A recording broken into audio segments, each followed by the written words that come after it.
কেউ আপনাকে চর দিলে আপনি তাকেও চরও দিতে পারেন। এর অনুমোদন ইসলামে আছে।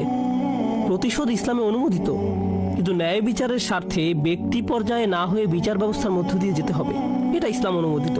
কিন্তু আল্লাহ বলেন, আপনি যদি এখনো সুন্দরভাবে ক্ষমা করতে ফামান আফা আও আসলাহা এবং সম্পর্ক সুন্দরভাবে পুনঃস্থাপন করতে পারেন, শুধু রাগ দমন নয়, ক্ষমা করতে পারেন, তবে কি পুরস্কার পাবেন? আমি কেন প্রতিশোধ নিব যখন আমার ক্ষমা করা উচিত? কেন আমি একটির পরিবর্তে অন্যটি নেব? তিনি বলেন, ফাআজরুহু আলাল্লাহ। স্মরণ করে দেখুন, আগে তিনি বলছেন তার কাছে যা আছে তা উত্তম ও চিরস্থায়ী।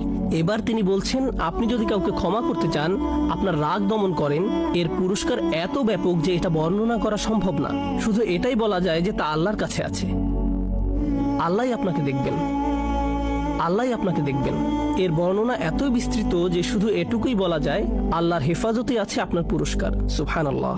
আল্লাহ আমাদের সবাইকে রাগ নিয়ন্ত্রণ সহজ করে দিন, শান্ত থাকার তৌফিক দান করুন এবং বিশেষভাবে ক্ষমা করার যোগ্যতা দিন, নির্দিষ্টভাবে যখন পরিবারের সদস্যদের ভিতরে এটা ঘটে, কারণ আমরা পরিবারের ব্যাপারে খুবই অসহিষ্ণু। বারাকাল্লাহু লি ওয়া লাকুম ফিল কুরআনিল হাকিম ওয়া নাফা'নি ওয়া ইয়্যাকুম বিল আয়াতি